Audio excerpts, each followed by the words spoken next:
Bagi Bapak Susilo Bambang Yudhoyono, melukis bukanlah hanya sekedar hobi.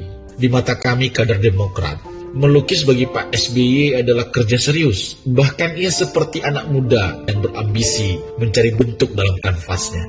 Ada yang menyebut beliau seorang realis impresionis, tapi yang ia ucapkan pada kami adalah ia tak akan berhenti bereksperimen, seolah ia ingin mengatakan hidup adalah eksplorasi yang tak boleh selesai, bahkan ketika ia meninggalkan panggung politik. Kita ingat Pak SBY memimpin negeri ini di masa yang tidak sederhana. Krisis ekonomi global, konflik di banyak daerah, bencana tsunami, terorisme.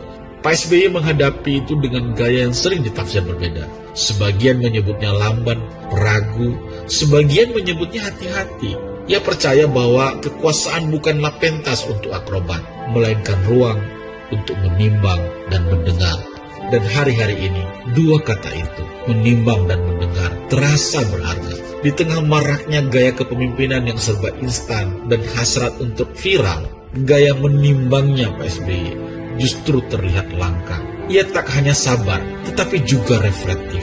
Hampir setiap persoalan besar ia uraikan dengan argumen konseptual. Pak SBY jarang bicara spontan tanpa kerangka. Mungkin buat sebagian orang terdengar membosankan, tapi justru itu mengingatkan kita pada Winston Churchill, Perdana Menteri Inggris yang melegenda.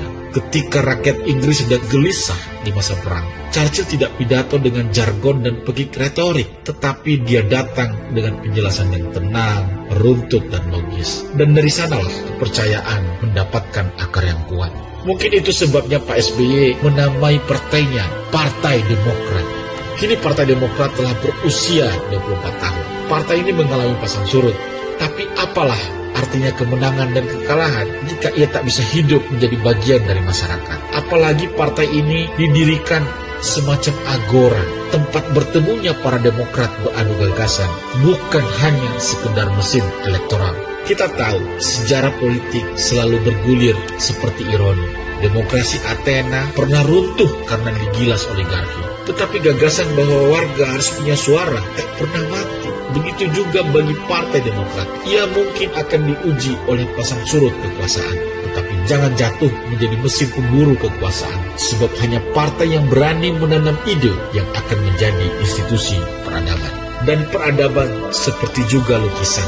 Ia tak akan selesai dalam satu satuan kanvas. Ia menuntut lapisan demi lapisan, koreksi demi koreksi. Apa yang tampak kosong hari ini bisa jadi adalah ruang bagi warna esok hari. Selamat ulang tahun yang ke-76 Pak SBY. Seorang pelukis adalah seorang yang peka dari mana datangnya cahaya dan kemana perginya bayangan. Sebab ia tahu batas kapan sebuah kuas mulai diguratkan dan kapan harus berhenti dan diletakkan. Salam dari kami, kader Partai Demokrat.